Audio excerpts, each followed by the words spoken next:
Uma das perguntas que eu mais recebo aqui no consultório é: se os meus pais têm doença de Alzheimer, qual é a minha real chance de também vir a desenvolver a doença? A resposta não é tão simples quanto parece, mas aqui nesse vídeo eu vou te explicar qual é de fato a influência que a genética exerce na sua chance de desenvolver doença de Alzheimer e o que você pode fazer para evitar que essa doença apareça no seu cérebro, protegendo assim o seu sistema nervoso central. Bom, a primeira coisa que eu gostaria de destacar é que a gente poderia pensar que o nosso DNA é como um livro de receitas. Dentro desse livro de receitas, nós vamos ter várias recomendações. Detalhes, por exemplo, de como esquentar a água, como quebrar o ovo, como peneirar a farinha. Essas questões são sutis, mas influenciam no resultado final da nossa receita se não forem feitas. Esse tipo de pensamento é o pensamento que a gente precisa ter em relação a um gene específico, que é o gene da apolipoproteína E. O gene da apolipoproteína E é o mais diretamente relacionado ao surgimento da doença de Alzheimer na sua forma clássica. Forma clássica, Jéssica, é. A gente tem basicamente dois tipos de doença de Alzheimer na nossa prática clínica. A doença de Alzheimer de início tardio, que é a forma clássica, cujos sintomas cognitivos começam a partir dos 65 anos de idade, classicamente. E nós temos a doença de Alzheimer de início precoce, que são condições raras, correspondem a menos de 5% de todos os diagnósticos que nós temos. E os sintomas geralmente começam antes dos 65 anos de idade, às vezes até muito antes disso, 45, 50 anos de idade. Nós vamos dividir então essa carga genética dentro dessas duas condições. A primeira condição que eu vou explicar para você é sobre a doença de Alzheimer clássica, sobre o gene da apolipoproteína E, que é um gene que atua no transporte de lipídios, no transporte de gordura do sistema nervoso central. Já os outros genes, os genes relacionados à proteína precursora amiloide, APSEM1 e APSEM2, são relacionados à doença de Alzheimer de início precoce, a doença de Alzheimer que começa com uma carga genética diferente. Vamos então falar sobre a doença de Alzheimer de início tardio, relacionada ao gene da apolipoproteína E. A mutação nesse gene da apolipoproteína E pode acontecer relacionada a 3 variantes.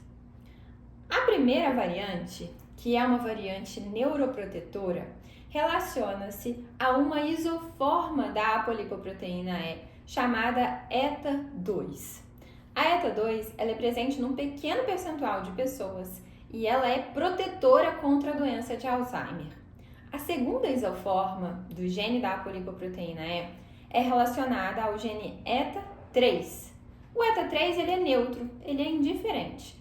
Não aumenta nem diminui as chances do paciente vir a desenvolver doença de Alzheimer no futuro.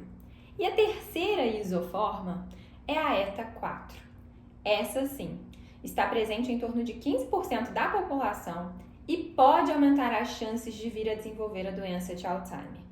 Quando a pessoa tem uma herança, por exemplo, ETA2, ETA4, ela pode aumentar a chance de desenvolver a doença de Alzheimer em 3 vezes, comparando aos indivíduos que não têm essa herança da ETA4. Quando a pessoa tem uma herança ETA3, ETA4, ela pode aumentar a chance de vir a desenvolver a doença de Alzheimer em até 9 vezes, comparando com indivíduos que não têm esse tipo de herança.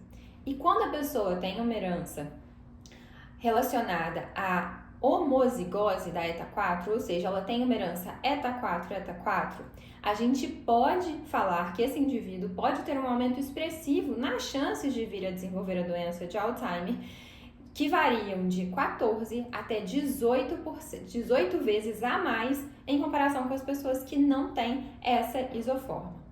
Agora, se você herdou a forma ETA4 em alguma dessas variantes, em alguma dessas isoformas, e você está com medo de desenvolver a doença de Alzheimer, eu tenho uma excelente notícia para você. Essa herança genética não é determinante em relação à sua chance de vir de fato a desenvolver a doença de Alzheimer, mesmo na herança em homozigose. Por quê? Porque o que você faz da epigenética, que é o contexto relacionado ao ambiente onde você vive, o que você pratica de atividade física, sono, modulação de estresse, tem muito mais impacto na sua saúde neuronal do que de fato essa herança genética.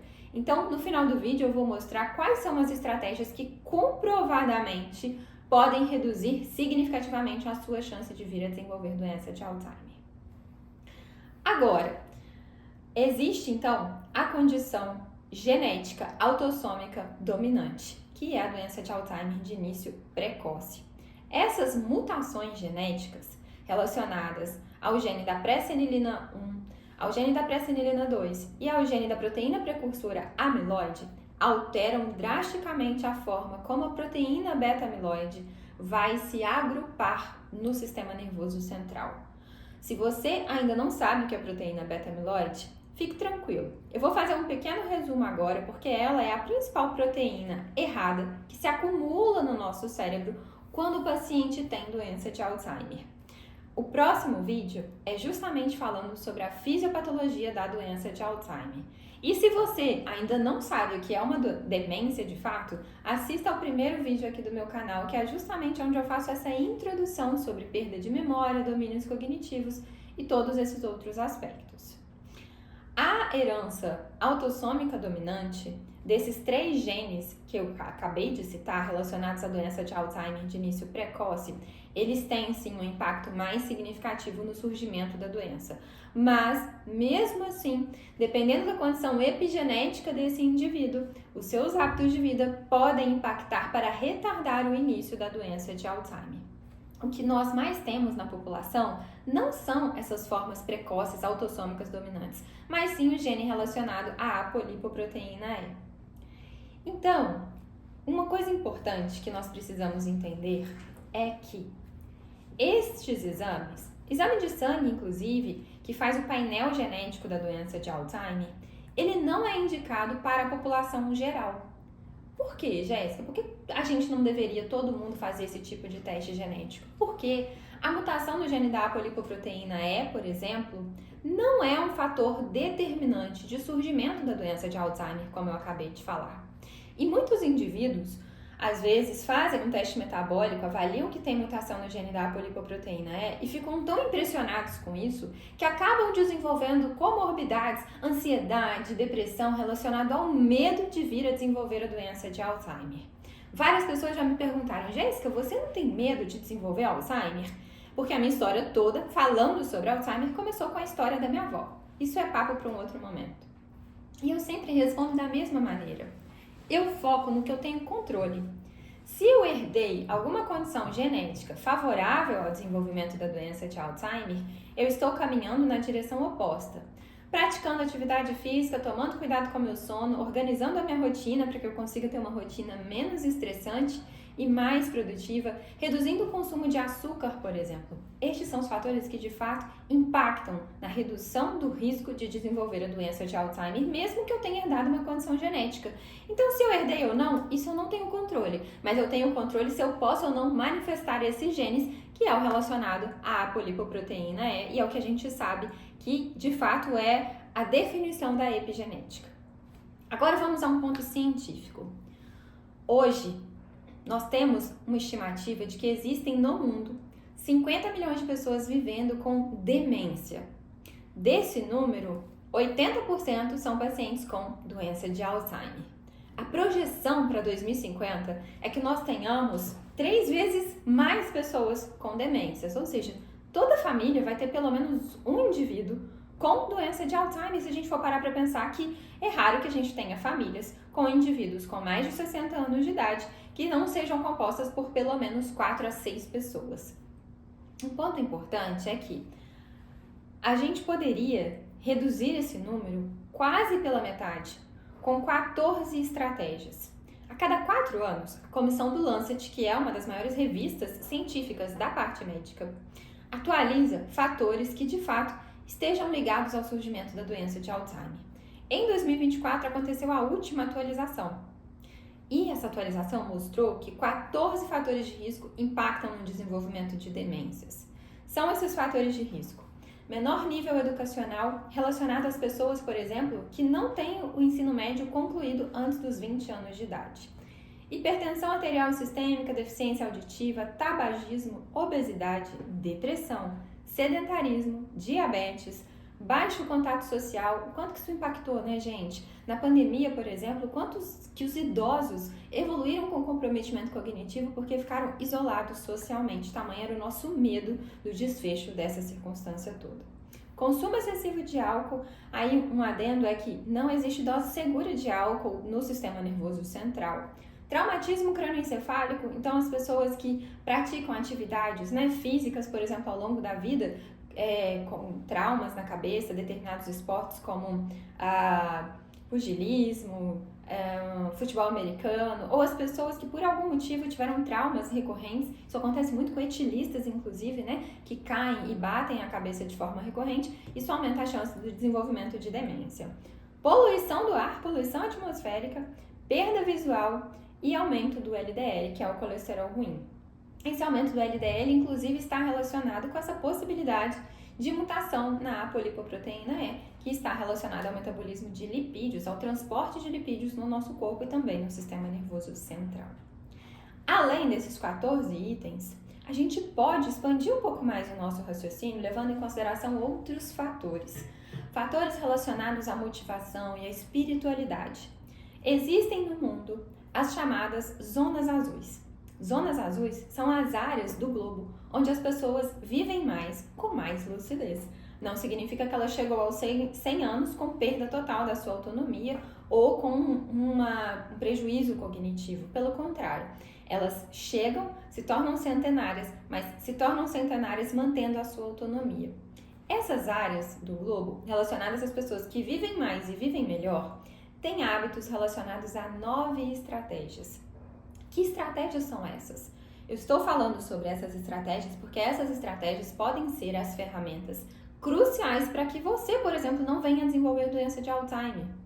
Essas 9 estratégias são manter-se em movimento. O mundo não para, nós não podemos parar, o nosso corpo não foi feito para ficar parado, sentado numa cadeira como a gente faz hoje em dia. A atividade física é, sem sombra de dúvida, a principal ferramenta neuroprotetora relacionada à longevidade. Então, quando as pessoas me perguntam, Jéssica, o que eu posso fazer escolhendo apenas uma coisa que vai reduzir a chance de vir a desenvolver doença de Alzheimer? Atividade física. E não tem limite. Quanto mais, melhor. Segundo, aplicar a regra dos 80% na hora de se alimentar. Então, quando a gente olha as Blue Zones, essas pessoas, esses indivíduos, eles falam que é importante sair da mesa, mas não sair da mesa após a refeição plenamente satisfeito. Sair da mesa com 80% de satisfação. Respeitar a velhice, esse é o terceiro ponto que as Blue Zones apresentam pra gente. Olhar a beleza que a velhice acontece. Cada etapa da nossa vida tem prazeres, desgostos, fortalezas e fragilidades. Essas pessoas aprendem a entender a beleza de cada um dos processos ao longo de sua vida. Quarto ponto, ter atenção às escolhas alimentares. O quanto a nossa dieta tem sido carregada por açúcar, por alimentos processados, por alimentos inflamatórios. Quanto mais natural for a comida de verdade, gente, o segredo não é comprar coisas mirabolantes, é ter uma alimentação balanceada, uma alimentação baseada em verduras, em legumes, em frutas, em proteína, condições proteicas adequadas. Isso tem faltado muito no nosso cotidiano. Sexto ponto, diminuir o ritmo e evitar o estresse. Hoje nós somos levados a encarar tudo isso com o mundo, né, com excesso de produtividade, eu preciso entregar, eu preciso fazer, quando na verdade, quanto mais a gente se estressa, quanto mais cronicamente a gente se expõe a esse tipo de desequilíbrio, mais o nosso cérebro envelhece. O cortisol elevado, ele é neurotóxico.